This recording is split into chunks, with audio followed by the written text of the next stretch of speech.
Hey guys, it's Christina here at Why Not Be Authentic. Welcome back as I am super excited because we have a new guest today. As you know, this podcast is to advocate for mental health and to hear from all walks of life, as mental health does not discriminate no matter where you come from in the world, who you are, how you identify yourself as, and what you do for a living. So without further ado, I'm excited as I have met our guest for today, Emmet Glasscott. Can you say hello, Emmet? Hi guys, thank you for having me. Of course. Thank you for coming and being on our show today. As you guys hear, he's got a beautiful accent, way different from my Southern accent. So he is from Ireland and he is a music producer as well as a DJ and has over 10,000 followers on IG.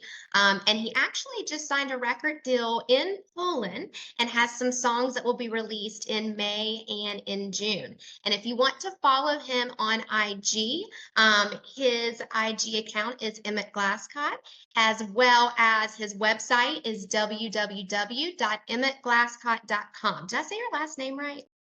That's correct. Yep, that's fine. That's correct. Awesome. Well, without further ado, besides what I said, let us know more about you.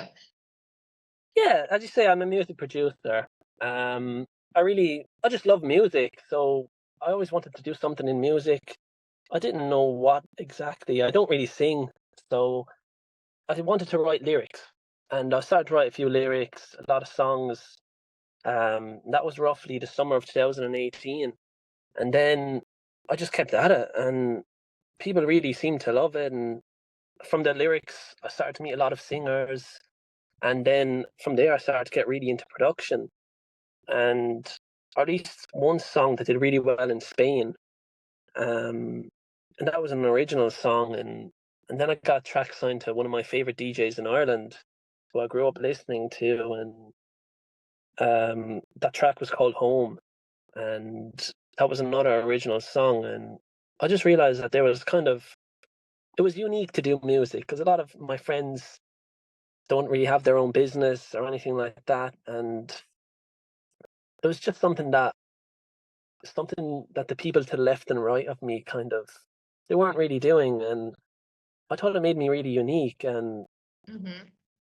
it gave me a real purpose that um I guess I didn't have at the time. And when you're 18, 19, you don't know where you want to go in life really. So the music, it was kind of a serendipity. It was a chance of luck, I guess, that I just happened to land in the music industry. And I was really I was shocked at the positive comments and Yeah. all this that I was getting. So it meant the world to me. But most importantly, it really did give me a purpose. And, I took a break from music for maybe a year or so. And I kind of, when you'll always find your way back to something you love doing. Yeah. And with music, that's kind of where I'm at now. I'm like, why did I take a break? Like, what was I thinking? I needed to do this. My happiness is here, Right. and I need to get back into music. And the kick out of it, the buzz that I get from releasing songs, Mhm. and I guess helping people with the music more than the numbers that the songs would go on to do. I just like helping people, and I know music is super powerful to do that as well. And I love it makes my day just seeing people's reactions, comments, and just the song doing really well.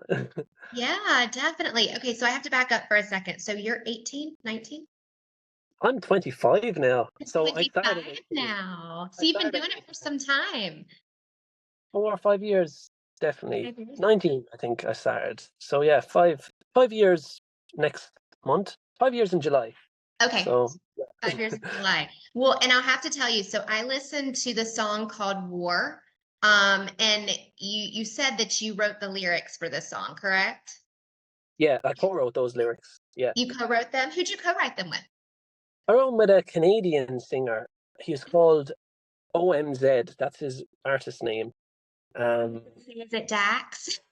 no, no, no. But yeah, he kind of had a rough idea of the song, and the chorus of the song is, "I keep knocking, knocking on doors, never giving up on what I'm fighting for." And I remember my dad would tell me when I thought the music kind of wasn't going really anywhere, my dad would tell me, "You need to keep knocking on doors." Yeah. And I was like, "Wow, that's, in terms of, like, keep annoying radio stations, keep annoying people, get the songs out there." But I thought it made a powerful knock, like, "I keep knocking on doors," Yeah. and we put that into that song and made a very powerful chorus, and the song was very hopeful. It was about suicide. It was used in a cinema in Northern Ireland, so in Belfast. Oh, what? Um, Fast. yeah, it was sold Okay. out, and it was a song that, as I said, I love when music helps people. That Mhm. song, like, reading my messages and to hear people say, "Oh, this song saved my life," almost. Some people were saying that, and some people were saying, "This is my fighting song. This is the song that helped me through this time." Yeah. And to think that I kind of did something like that is, I didn't realize it in the moment, because with music, it kind of, things just go really fast, and you don't kind of say, "Wow, that was a cool moment." But with that song and helping people, I kind of realized that it went on to do crazy thousands and thousands of streams. But I kind of realized that didn't really matter to me that much. It was helping people and giving, like, that song having that impact on people's lives kind of meant a lot to me as well, as much as it did to them. Yeah, I wrote down a verse. My mom raised me. My father was not there. I think I may have missed a couple words, but lost my brother and my sister passed away. And I know that's not the exact verse, but that was the gist of it. And you Yeah. said you co-wrote this. So were these kind of something that came from your past or the person you co-wrote it with, or did you Oh, guys just no. kind of put it together? It's very gritty and dark, but I wanted something that would take the listener by surprise straight away and reel them into the song, because I didn't want them to have to wait until maybe the pre-chorus or something to get into the song. I wanted something that's gonna captivate them in that given moment. Yeah. And My Mother Tried to Raise Me is a very, I wanted a song about a difficult upbringing that was going to lead to being a hopeful song as the song progressed. Now, my dad is very much here. My sister's here. I don't have a brother. um, my mom is fantastic. So, none of those are really true, but they're kind of taken as if they were somebody's life. And I know a lot of people, I'm very fortunate to have the grown up, the grow, grow up the way I did, in terms of, like, all my family are here and all that. But I know a lot of people don't have that, and Right. it can shape them in many different ways. Hmm. Um, like, a lot of people who, I think a lot of people who relate to the song as well, they relate to it for the suicide message, but they also relate to it because of the difficult upbringing that the song initially captures you on in the very beginning. Hmm. Um, so there is a sense of relatability to a large audience with that intro, because it is very powerful. Just to, not It's many so songs kind of would go into that so detail. powerful. Well, that caught my attention. And I talk about this all the time on my live streams and now doing this podcast. There's over 200 mental health diagnoses, but a lot of it is caused by childhood trauma, which I can relate to the childhood trauma. So I definitely like listening to that song first. I was like, oh, this grabs my attention. And I love that you are able to capture those words and you and the co-writer are able to put it together because you're right. You are helping so many more people than don't, I think, struggle with some type of mental health, whether it's childhood trauma, being neglected, PTSD, depression, anxiety, the list goes on and on. And I think I feel like there's been such a stigma, but I think that we're starting with people like you. And you heard my podcast with David Wimbish from the collection. You Yeah. guys writing these songs or producing these songs and sharing them, it literally does save our life for those of us that struggle. And so I have to commend you because you I'm sure you've already saved thousands of lives, and I think you're going to save even more thousands of lives through all of these songs that you have helped to produce. Yeah, I think with the music as well, as you're saying, a lot of people are struggling and all that. A lot of people don't like talking, and that's kind of, um, I guess, the message that we're trying to get out with the war song, with suicide. We're trying to kind of, I guess, encourage more people to speak out and Um, we had two versions of the song. One was a dance version with a different singer. So now it will be re-released in maybe May or June, May, I think, as a kind of an indie rock song.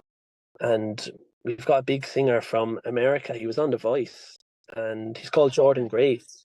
Jordan Grace is his name, and he was on a song with a big DJ called Martin Garrix. Okay. Uh, so he's kind of a really big vocalist. So the song will sound a little bit different than what you've maybe heard it when it gets released. Yeah. But I think with music, sometimes people put in their AirPods or their earphones and use that as kind of their therapy session almost to, Mhm. if they don't speak, like the songs will help them as well.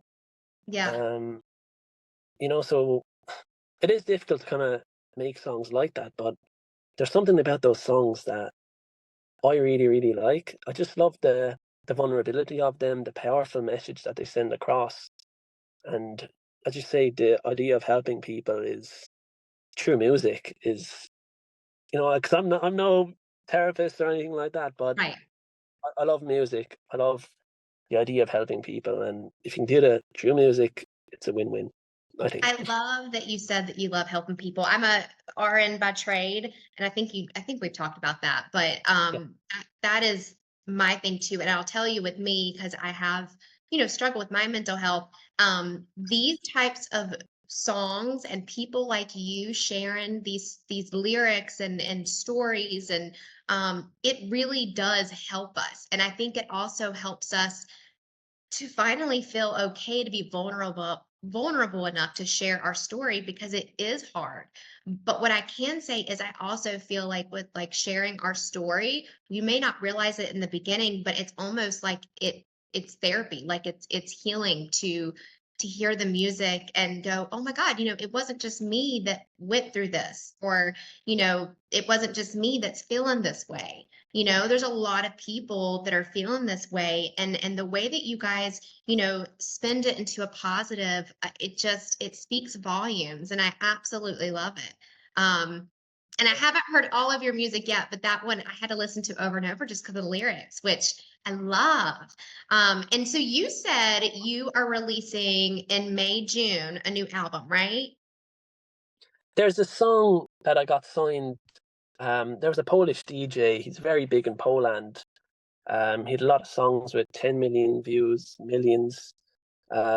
He signed me to his label called You Music, and it's just one song that's coming out in May, next Friday. Sorry, Oh, next so that's Friday. the 26th of April. It's a dance song. It's called Mine, but it's about um kind of finding another individual who you're living a tough life, and you need to find someone who's a bit crazy, basically. But that person's craziness makes it all okay, and you kind of just find happiness in this person because of their craziness, because they're kind of like on the same level as a mindset as you. Hmm. That's kind of the message. But it's a dance song anyway, and it's very catchy chorus. And yeah, that got signed to a record label in Poland, and I really wasn't expecting it because for a long time that song was in my Google Drive, and I never thought it would get released. And I remember a lot of people were offering me money for it to buy it off me, and I was like, "What? This song will probably never get released. Why would people offer money to me?" Um, but it was a good song because I knew that with my music, it was a passion project. It was something I did for fun, but it was something that I could write songs for other artists, produce songs, and then they pay me for it as well. So it was something that I loved doing, Yeah. which turned uh, a bit of a job. And you know, it's just amazing the way it went. But that song was a record that I wasn't so confident in putting out to the world, but another artist produced it with me and from Poland, and he made the song sound amazing. And now I want to really get that release, so it will be coming out Friday. But I think for a long time, when I took my break from music, I was making records that every record I made, I was a bit afraid to put out in a sense that how will I match my last song or how will I Right. match this song? But I think it's a mindset thing, and confidence for me will always come and go. On social media, I can be very confident, but in real life, I find that it's up and down sometimes. So, but when I'm releasing music and all that, I think I know the purpose is there to release music, and that's, it makes me happy ultimately.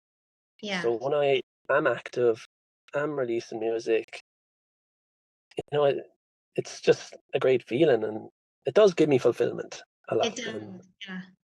you know, uh, it is, it just makes me happy. So I love that, and I can't wait, so I'm gonna share it. If you share any on your IG, I'm gonna share it, okay? But I okay, cannot okay, wait to hear that song because it is so true when you are going through depression or anxiety or a lack of confidence or anything like that.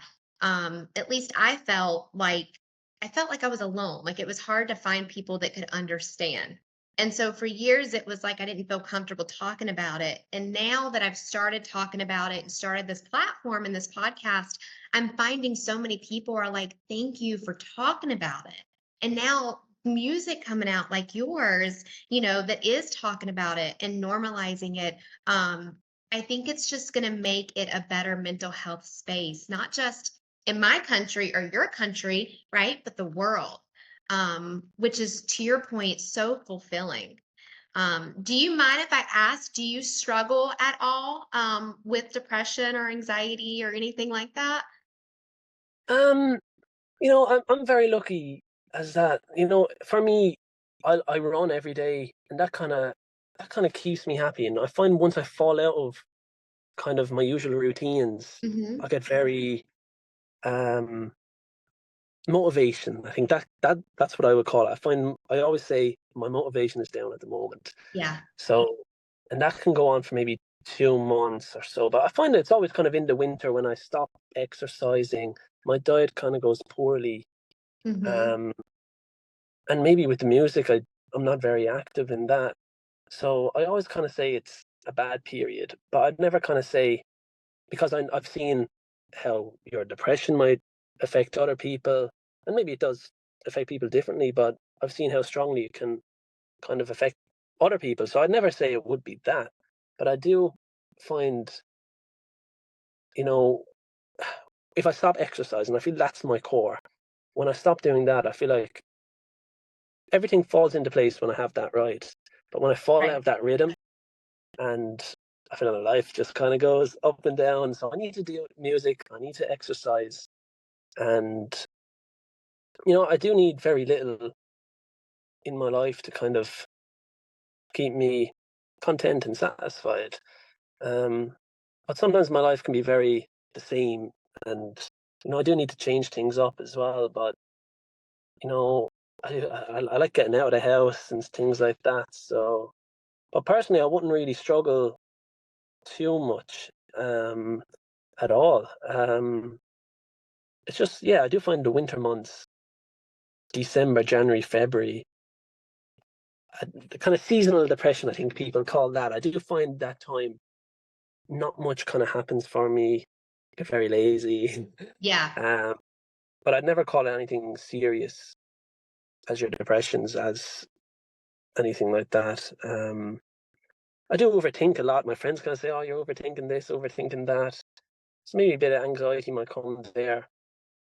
Um, You know what that means? That but means that you're yeah, human. Because I overthink yeah, all the time, which does yeah, make I think that's I think a lot of us overthink, especially I can already tell just by, I was looking at your IG and then messaging with you. We found each other on IG. And then just listening to you and talking with you, I can already tell you're a very empathetic, genuine person. And so I think with art, like, when you are more genuine and empathetic, I feel like we do tend to kind of overthink and question everything because that's just our personality. But Um, it's important. It's important to do that. As your mhm. podcast might not be authentic. Yeah. There's a lot of people who I've met, who aren't authentic, and I guess you're only fooling yourself. You have to be yourself. And my friends, I'll always be honest with them. I always tell Yeah. them, tell me how you're feeling, or I'll let them know how I'm feeling. And we kind of have a space where we can be open to each other, which is really good as well. So I we're all love kind that. of, yeah. I love that. And when you were talking about seasonal depression, so I feel like like I definitely go through seasonal depression. I've never been diagnosed with seasonal depression, but I can tell Yeah, you it's like clockwork every single year. I live on the East Coast of the United States in North Carolina, and so we do have 4 seasons. But when it gets cold and dreary, I feel myself go like this, right? No yeah, vitamin D. I feel me myself too. right? Stay in more. I feel myself, my diet changes to your point, and I don't work out, and I haven't worked out in a little bit, but there's something to be said about prioritizing your self-care and your mental health. And I can't agree with you more when it comes to that seasonal depression. It's like I guess it's just the lack of vitamin D and it just kind of you kind of get in your own head. I do it. And I think a lot I would love to see what the statistics are on that because I feel like around the world, depending on, where people live and what seasons they have, I would be willing to bet that the suicide rates are higher in those area and that the rates of depression are a lot higher in those areas too, for sure. Yeah, I've never looked into that seasonal depression, but I just noticed, and I've heard a lot of people kind of say that a lot of people do struggle with that, and Mhm. I don't know. I just love summer. I know when it gets warm out, I can feel myself. It's like I'm a new person. Yeah, me too. Now, this sounds horrible, but I don't know much. I've never been to Ireland. I went to London for the first time last summer. So Yeah. tell me about your seasons. Tell me about your country. Well, it's April now, so it's kind of um what can I say? The weather is very it will rain one minute and it will be sunny the next.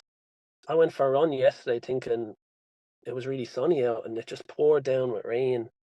So it's very unpredictable, but our winters are very cold and very miserable. Brutal. Yeah. But it's kind of nice, sometimes it all depends. I'm from kind of the very bottom of Ireland. So if Hmm. you were to go maybe somewhere else in Ireland, it may vary. But yeah, just where I'm from, I noticed that the winters are very dull and a bit miserable, but there's kind of beauty in that. It's very comforting just looking outside when you're in bed and looking at the rainfall, and you're It's just kind of beautiful. nice. I've seen pictures and it looks beautiful. My dad and stepmom visited there a couple years ago. And so it's on my bucket list, but it just looks absolutely beautiful there. I'd love to ask you. So I feel like here in the United States, I do feel like we're in an epidemic when it comes to mental health. And I do think that we have a lack of mental health resources that we need. And I know it's something that, I think is actively being worked on depending on what state we live in. How is the mental health resources where you live in Ireland? Well, where I live, you see, one big thing about doing the records about suicide that I did was, um, well, where I'm from, it's just a small town. So I noticed from the ages of even 14 and up, the suicide rates, you know, people have taken their own lives at those Yeah. ages. Um, and there was a lot of news articles and things saying, "Oh, there's not enough in the town to keep them busy," and Mhm. no one really knows, I guess, the answer to it. It is a difficult one, but the song that I did was used in, as I say, in Belfast for a cinema, and the guy who was doing the documentary for the film that it was used in, there's a place called Cave Hill in Belfast, which is a walkway, and apparently a lot of people have taken their lives in that exact place. Um, so it does seem to be very common, and sometimes if you hear someone has taken their lives, it is sad, but it's so common. Mhm. It's like a car accident. It's like, um, it's just a very common thing to hear now. I can't say, oh, it's this to people. I can't tell you why or give you a reason as to why it's such a common occurrence. Um, it could be lacking facilities, and maybe it might be a problem in time because I've noticed even my younger sister is 14 years old. Mhm. She's on her phone all the time, So there's not a hobby, like she doesn't have a hobby, there's no playing football with our friends like I used to have when Right. I was younger. And I still am friends with the people who I used to play football with 10, 15 years ago. So there was, that's a lifelong connection now, whereas the younger generation probably won't have that, and they are very much obsessed with their image and how they look. So that could Hmm. be a problem, so it's a problem now, but it could be a huge problem in a couple of years' time. And I can't give you an answer as to why it is a problem now, but maybe it'll be something that people will have to find a solution to Yeah, over time, because it could become a huge, huge worry.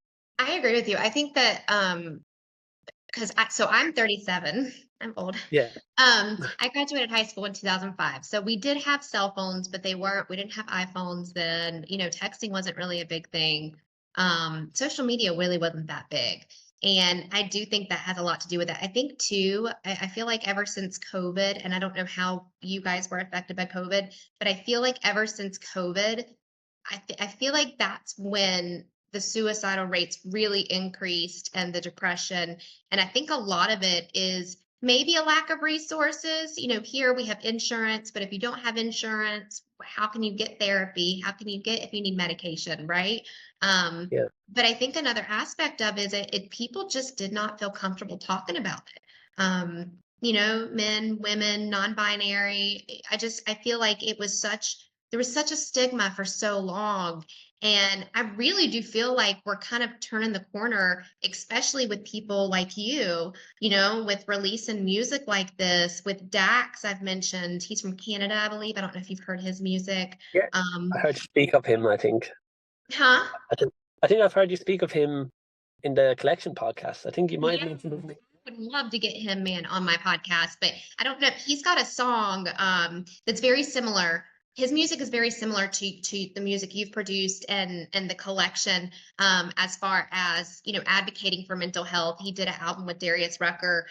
So I think the more that we have that and we have high profile people as yourself and others share these lyrics and share their stories through music, I do feel like maybe we'll turn the corner and make it okay to talk about it more. That's my I guess hope in music, anyways. yeah, I guess in music it's a big thing as well, because there was a producer called Avicii. You might have heard of him, Mhm. and he took his life. And he was 28. I think he just turned 28. He was on top of the world. He's probably my favorite musician, and he took his own life. And I guess there's a lot of pressure in Yeah. music as well. I know I was saying that it gives me great purpose and all that. Mhm. Sometimes there is a price to pay with music, and he was very anxious about performing live, and I Yeah. think there was a lot of stress. But when you're in music, you are the product. It is terrible to overwork someone, but sometimes you have to do that. It is a business, and Right. you have to kind of understand that as well. So I understand that people were going hard on Avicii at the time and getting him to play, but you know, I guess when you're touring and all that, you are responsible for other people's jobs Mhm. and all that. So it is tough, and even for him to speak out would have been extremely tough, um, given the position he's in. And he was playing the biggest concerts, biggest arenas in the world, but it can affect anybody, So it is Yeah. tough. It is tough. It is tough, 100%. And tell me, so, when you started this and your mission to help people and write, these lyrics, so you said you started in 2018, is that right? Or did you start before then? 2000, I think 2000 and the summer of 2019. Okay. But 2018, I was late into music. I didn't really find a love for music until I was maybe 16 or 17. Um, and then I played guitar 2017. I think I picked up a guitar 2016. And I wanted to take things further. So yeah, it would have been roughly when I released my first song, it was July 2019, I think. Okay. It's so cool. I love hearing the stories. And how did you know that, like, did you like writing before you started getting into music? Yeah, I like writing a lot.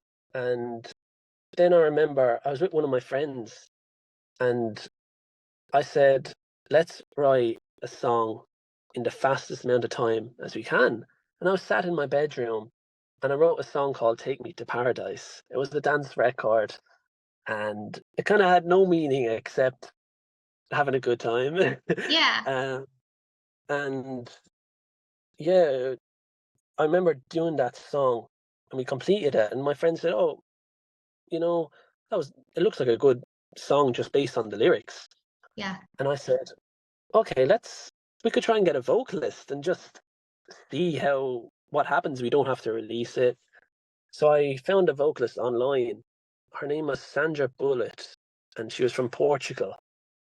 Um, and my friend had a version of the song that he liked, and I had a version of the song that I liked. So we had two different lyrical versions. And I remember thinking mine was better. So we got the vocalist to record both, and she did kindly. And we went with my version. And I remember I didn't want to show anybody I did music until I had a CD. I wanted a CD copy of the song so I could insert it into my mom's car at the time. Yeah. Just be like, I made this. And I didn't tell anybody. And I remember I had the CD copy and I put it into the car while my mom was driving. And I said, I made this song. She was like, wow. Oh, I bet she Um, yeah. And I never wanted to release it. And I think my mom was talking to my cousins or whoever with herself. And I think they were saying they wanted to post it. I think my mom might have made a post on social media saying, my son made this song. And I wasn't too happy because I didn't want people in the public to know that I did music because I was very shy and I was never an outgoing person really. So I just wanted that to myself. And my mom right. kind of publicly came out and said, hey, this is my son's song. She didn't really ask me either. So I kind of wasn't happy. Yeah, And she was like, I'm doing it. she did. And she was really proud of the song and she really loved it because I'd hear her blaring the song full volume and I wouldn't even be in the car with her. I'd hear her drive off with the song full volume. But yeah, I did that song and I remember saying, okay, remove that post online and then I'll come up with a release date. We'll I'll organise something to get this song out to the public. Right. So I did, and I think it was a month or two later, and the song was done with a while. So I sent it off to radio stations, and I just I said, look, I don't post to social media at the time. I never did. So I said, okay. It was a big deal for me posting to social media. I just get very nervous about that. Yeah. So I did that, and yeah, it had a great reaction. And I remember it was sent. Some Spanish radio station picked up on it, and then I seen it go up to number 3 or so in Spanish radio charts. That is It was awesome. it was my Congrats. first song. It was my first song, so it was kind of I Oh, didn't know. wasn't she?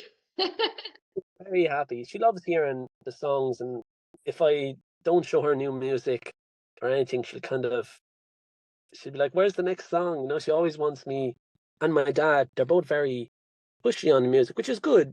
They get me working. They like that I do it, and it's unique. And they kind of love if they're out in public. Someone might say, "Oh my God, that's Emmet's dad or Emmet's Yeah. mom," and they kind of like that as well. But um, yeah, they love that I do the music. But the song was just I never thought I'd do music, so it was kind of the fact that that song did well. It just kept me kept me going really, and Yeah. I wanted a sound to find the correct sound for myself. I like dance music, but I also like those songs that can help people, as I said.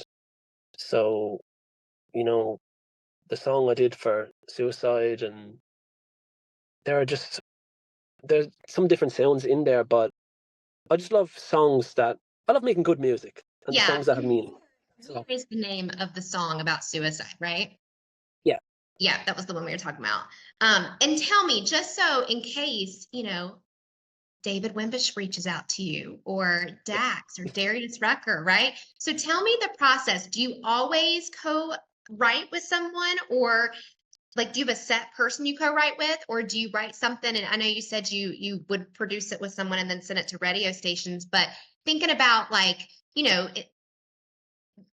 collaborating with other musicians that are really big into singing about mental health, because I feel like, having an uptake in musicians that are ready to share these stories and help so many people, just like you are wanting to do with your lyrics. So what does that process look like if you were wanting to connect with someone, say, in the United States, with your lyrics and producing an album with it? So sometimes I can't, like, it's different. It's not always the same process, but normally my preferred way would be if I like co-writing songs because, if I'm kind of overthinking something, Hmm. sometimes I might not go ahead with the song and I'll have it just down as a hundred idea in my notebook, in my iPhone notes. And Yeah. those ideas, once they're ideas, you kind of don't end up going back to them sometimes. So if I co-write with somebody, usually it'll be finished. Um, and then I might get a demo vocalist Hmm. until I can find a demo vocalist. I like vocal melodies as well, so I like coming up with a melody and to kind of get a chorus sounding good, or um, and then a demo vocalist kind of makes the song sound good. So if I wanted to find another artist, I can approach them a lot easier if there's a vocalist already there, and it makes their job a lot simpler because they know the melody, everything is already written for them lyrically. Um, and then sometimes I like writing the song before a production because with the lyrics and vocals, then I can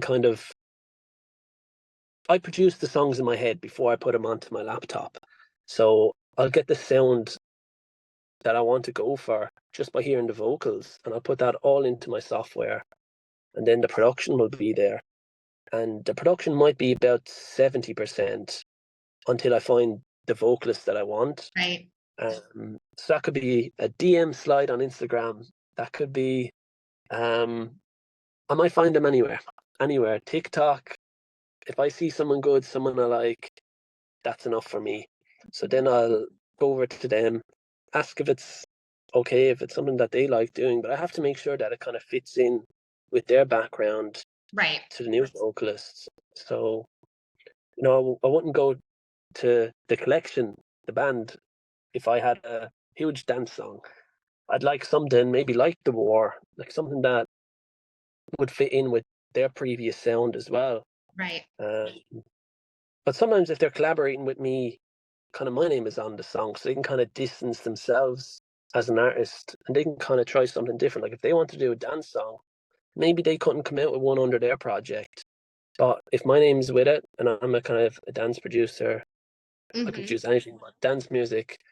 Like they can try something different under my name as well. Um, so it is hard to find vocalists, especially the right vocalist.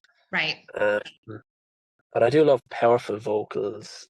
I love female voices on dance records. And I love sad lyrics over a happy instrumental. I feel like Hmm. that's good key to success. Um, but the process can be different. I can just have a production and get right over that. Or sometimes some people might send me lyrics and send me a fully finished song and say, hey, I'm really struggling for a production. Could you help out? Um, and then sometimes I might suggest some lyrical changes or so, but I do try and be involved in the lyrics Yeah. because I feel like lyrics are such a huge part of a record, and I don't want lyrics that I can't relate to my audience. So again, I want to be authentic to my audience and kind of I know the war lyrics, the intro, it's kind of they're not my backstory, but they're somebody else's, and Hmm. someone else can relate to them. So I always try and keep my records relatable. Um, I feel relatability is just a great way of connecting with an audience. A hundred So percent. that's kind of key for me. but I find the people I've worked with, like I've never had any problems. I've loved the experience. love working with music people. I love just hearing how other people work, Yeah. and I'm fascinated by the process. 4 or 5 years later, I get amazed just seeing how people work. Fascinating. Like I'm now learning. I didn't mean to start having musicians on the podcast. It just kind of happened. But to your point, like music really does relate to so many people. And you said something at the beginning about how you connect with people. I can't remember the phrase. Your mom, you said your mom always said, what was it? I don't know. I can't remember, but it was similar to what I tell my daughter. I'm like, "You don't know if you don't ask," right? Like, I Yeah, reach out on IG and TikTok, like, I've just started this podcast, it's advocating for mental health, having people share their stories and show that it doesn't discriminate and it can happen to anyone no matter what your background is. But you don't know if you don't ask. And so you said something very similar at the beginning. I should have wrote down the quote, but I was like, "Gosh, I gotta make sure I bring this back up." But I could not agree with you more that yeah, the vocals are so important, but the lyrics are just as, if not more important, because it tells a story and it relates to your audience. And I'm so glad that I met you, Emmett, and to learn, I can tell how authentic and genuine you are. And I love that you want to help people. And because of that, you are going to succeed because you're going to make a difference in this world. And it's just so cool for me to be able to speak with you on this podcast and kind of learn your story. I know that we're getting a little close to time, but is there anything else that you would love to share with us, or what else you're working on, or where people can find your music? Anything that you think would be great for the audience to learn more about you? I think I think just your podcast, like I think it's great. I'd love for your audience to kind of grow even more. I love the Yeah, message. I love how you speak on your podcasts. I love, you. mental health and what you stand for and getting that out there. And your TikToks are doing really well. I've had a look at your TikTok account. So, you Yeah, know, they always say promote yourself and all this, but I kind of like turning up here and kind of, I know my audience will check out your stuff now. yeah, And, I think it's really important what you're doing because some podcasts I will jump on and they kind of, they just like talking to people and stuff, but you have a positive message and you want to help people. I can tell that, and you have a story yourself. Everybody has a story, I yeah, guess. yeah. Um, but you have one yourself, and it's amazing to see that you are getting that, through social media, and you're getting that message out there. And Thank your you. chat with the collection was great. Um, and I love how, I guess, I know you're saying you don't usually interview musicians, but I think they have a way of expressing emotion so differently than maybe the regular, as again with lyrics or however it is, they seem to be one of the most vulnerable people in society almost. Well, and I think that Um, that's where we listen to music. I feel like I listen to music more than I watch TV sometimes. And so yeah, having a message that relates to you and that can help you heal, right, is I think so imperative. And I think even if you don't struggle with mental health, maybe struggle with social anxiety or, you know, um, overthinking or whatever it may be, there's so many of these songs that are coming out now, just like your lyrics, that I'm like, gosh, this is gonna make someone go, oh, it's not just me, right? And I think that's why I grew my TikTok platform so fast, is because I struggled and I started my platform in August of last year. So what, we're coming on 8 months, and I'm almost at 50,000 followers.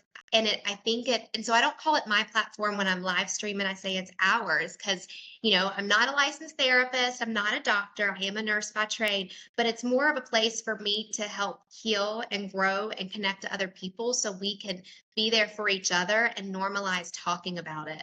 And I think that that's going to save so many people's lives. And I think having a platform, there's so many podcasts now out there and social media platforms, but I think the more we use it for good to help other people, maybe we can make this world a better place, you know, one day at a time.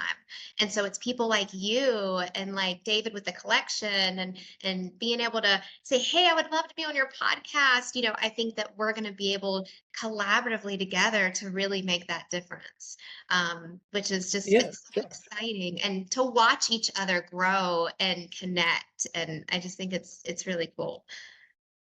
And even the people, as we were saying earlier, the people who don't speak out, maybe they're the ones who might watch your podcasts, listen to your Yeah. podcast, and you could be doing a lot for them. And sometimes you may not even realize the impact that you may have on others. And some people might listen to you religiously and really depend on your content. So it's even if you are like if I was a musician and I got 2 views from a song, but I helped out 2 people, that would mean the world to me. Right? Uh, so it's same with your podcast. It's I can tell you're helping people with it, and for the people who maybe don't want to speak out or anything, you could be, almost their savior or helping them Yeah. out in some kind of way that you don't know about. So podcasting is such a huge platform, and Mhm. the demand for podcasts, there's as you were saying, there's so many, but it's finding the right podcasts and podcasts that will help people. A positive message like yours is Yeah. really great.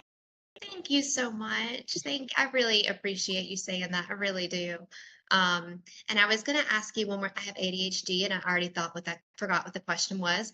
Why not Okay. sound music? Hello, I'm Christina.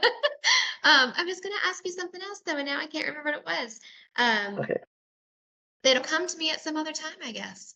Um, No, but that's yeah, great. The I'm podcast is great. So go ahead, sorry.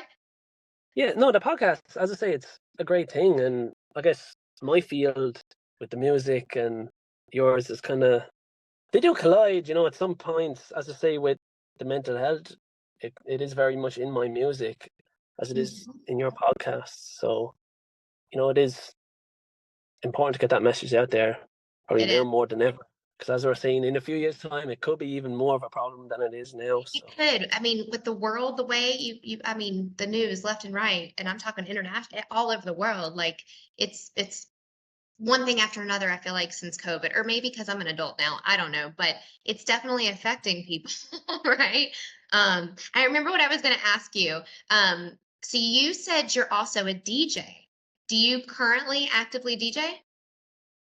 I don't play live. I don't play live, and I should, but I've been asked to on numerous occasions. I've been asked to play at big places, but I've always turned it down. I don't know. I think the live audience. I feel like I wouldn't cope well with a live audience, even though I Yeah, think it'd be a great buzz. But I don't know. I don't know what it is. But I have never looked into. Even though I'm asked so much to do it, I've never. I like being behind the scenes, and that was something that I right. always wanted to do. And then I remember my name started getting out there a bit more, and then a bit more, and it was difficult to be behind the scenes then. So I was going to just produce for other artists, and sometimes I still do that. But I do like being behind the scenes, and kind of playing live shows was never the plan for me. It was never Yeah, something. As I say, music was kind of just a chance of luck. So it wasn't something that I overly thought through when I first began. And I still like producing, and I feel like that's my purpose in writing songs rather than playing live. And yeah, there could be a time when I do want to play live, and it could be even more fulfilling for me. But I yeah, think as of now, it wouldn't be even in my medium term plan, I don't think. But so much of my friends do it, so much of my colleagues do it, and they all say, "Oh my God, the feeling you get yeah. after it and Who knows? during it." Maybe one day, if you do decide to do it, you can connect with DJ Polly D. Do you know who that is? Yeah. No, From never, Jersey Shore? You've never seen Jersey Shore? never seen Uh, James. This shows my age because they're my age. No offense, Polly D or anyone on Jersey Shore, but I'm obsessively watching them with my husband. They had a show Jersey Shore like coming out of like college or whatever in I was gonna say in their 20s. So in I don't know, it's 14 years ago. And now they do family vacation. And so you've seen them go from partying to growing up. And Polly is on there, and he's a DJ, and like, he travels and is very successful. So I was like, when I saw DJ, because I'm watching that, I was like, oh, I got to Yeah. ask. So you got to look him up because he's a really good DJ. And the show is amazing, in my opinion. And I've there's a lot actually about mental health on there too, because they've got some really good stories from some of the.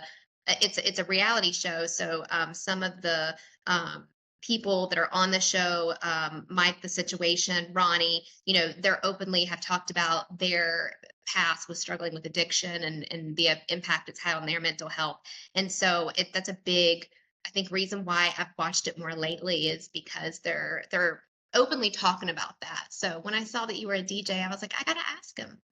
no, I did work with a guy. Um, he's a DJ, and he had a record with Elton John, and he was in the top five in the UK charts, in Irish charts.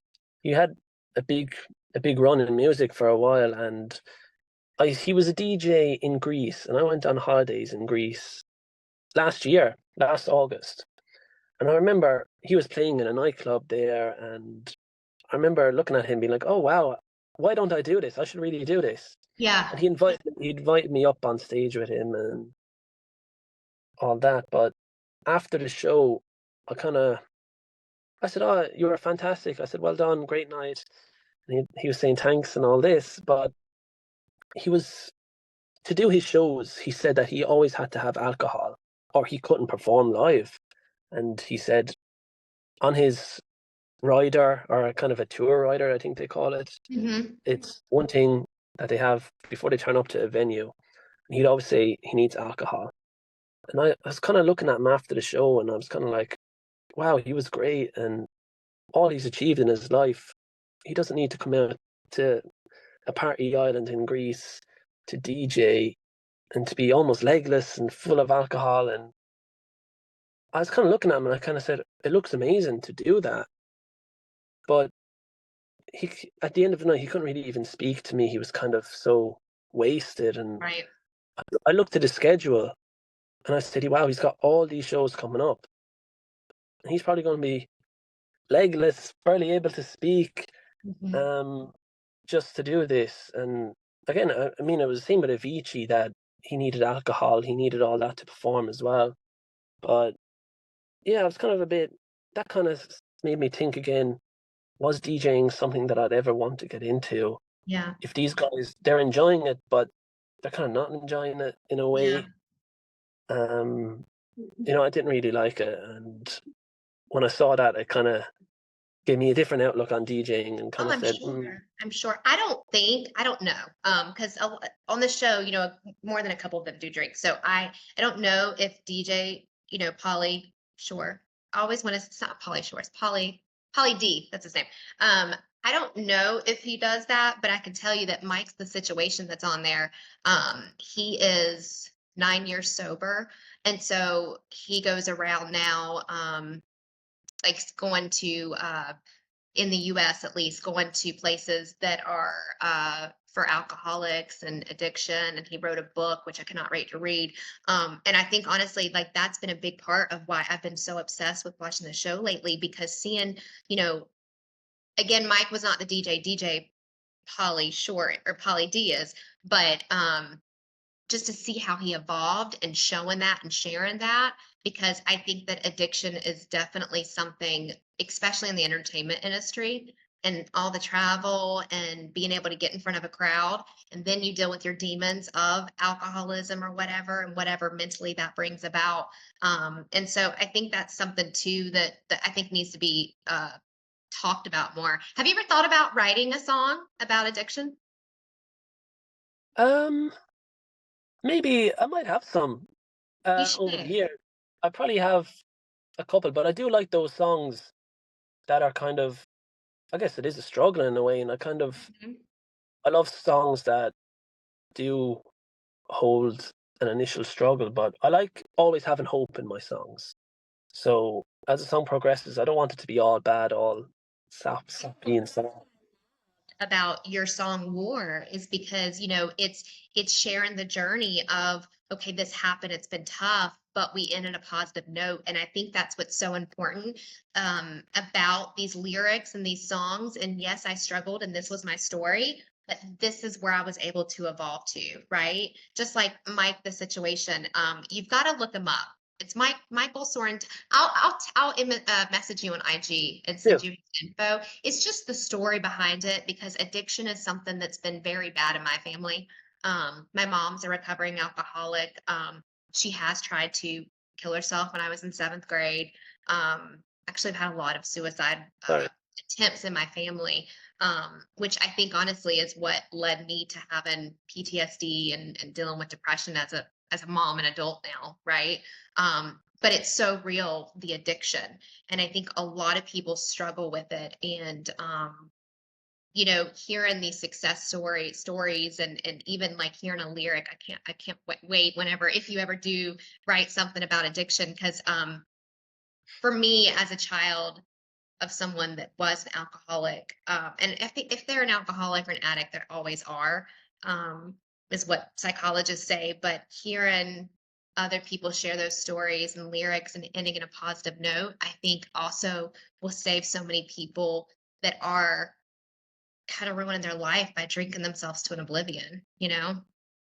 I guess everyone's human, so it's important to have those kind of, you know, different struggles, and it is Yeah. kind of it does happen.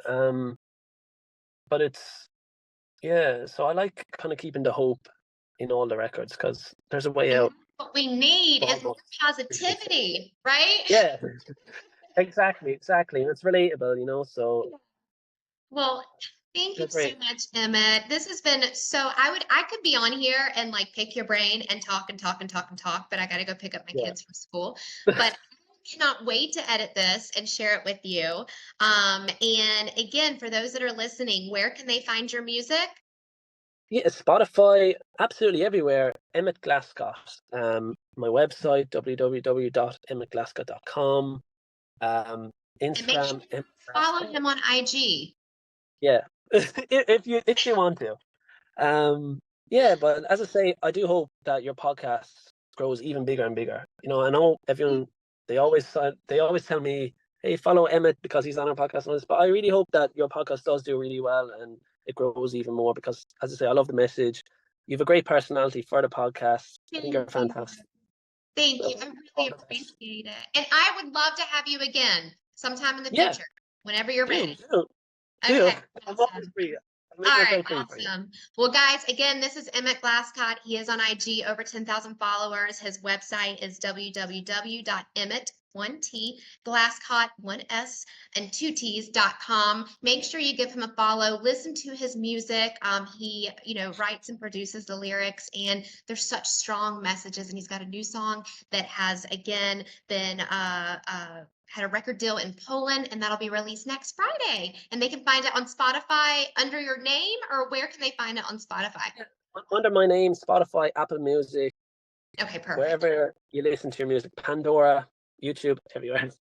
Awesome. I can't wait to hear it. I'm definitely going to share it in IG. And again, Emmett, thank you so much. It has been a pleasure talking to you and getting to know you. Me too. And I can't wait to collaborate more in the future. Thank you so much. Me too. I love this. I love talking to you, and It that's great. was fun. Yeah. Well, you have an amazing weekend. And guys, don't forget to follow him. And as always, we love you. We're here to help people. And this is a platform where, I want it to grow and we can just share our stories and learn and help each other heal and just have a better place of positivity, just like Emmett said, and what his songs are about. So please give him a follow. And thank you guys again. Until next time, love you guys. Bye.